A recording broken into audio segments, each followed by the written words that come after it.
Karibu sana kwenye Double XL. Thank you so much. Hebu tuanzie kwanza. Wewe ni mwenyeji wa wapi? Ulianzaje mambo ya uigizaji? Oh, wow. Mimi ni mwenyeji wa Mbeya, nimezaliwa Mbeya, nimekulia Mbeya.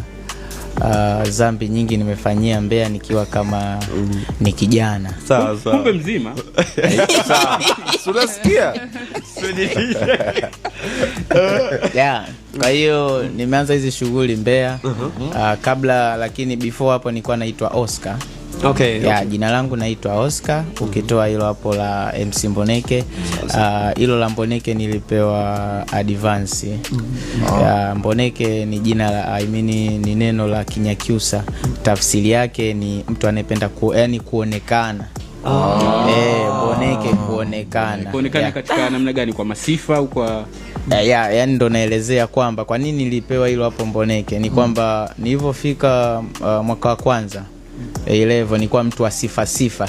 Kwa nilikuwa napenda kuonekana. Kwa hiyo anasema unapenda umboneke, yani umboneke kuonekana. Unapenda kuonekana. Kwa hiyo kutokana na zile sifa nini, kwa hiyo nikawa najulikana pale. Kwa hiyo kuna baadhi ya vitu nikawa napewa pale kama UMC, first year pale na kuwa MC. Kwenye jambo lolote shuleni na kuwa MC. Kwa hiyo ndo nikakabidhiwa MC Mboneke. Yes, ndo likazaliwa hapo. Lakini ni sifa.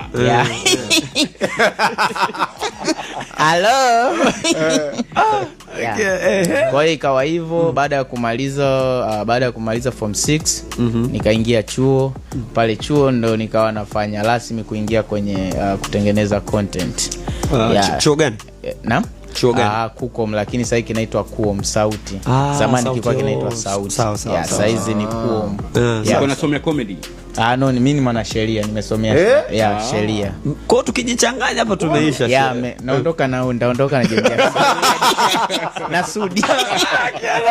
Na madam, kuna namna alinishtaki. Asante. Kumbuka wako wanaangalia hiki kipindi. Imagine wako wamenipa mtoto afu wanasikia watu wanasema ana akili. Imagine bao usika wa mzazi. Uko kwanza harakati zikaanzia chuo. Nikaanzia harakati chuo, nikawa natengeneza content. Na kama unavyojua, content ya kwanza huwezi kukulipa ukiwa kama unaanza. Ya pili hivyo na hivyo, lakini Mungu na juhudi. Mungu na juhudi. Mimi nilikuwa na sali TAG. Kuna siku fulani ilikuwa ni mwezi wa 5 tarehe 2. Hiyo hapo tuna sisi wa TAG tuna kumbukizi la CMF. Hiyo ni sikukuu ya wanaume. TAG. Hiyo siku nilienda kanisani. Nilikuwa sina nauli. Yani nilikuwa na nauli hiyo tu. Yani kwamba endapo nikitoa sadaka ndarudi kwa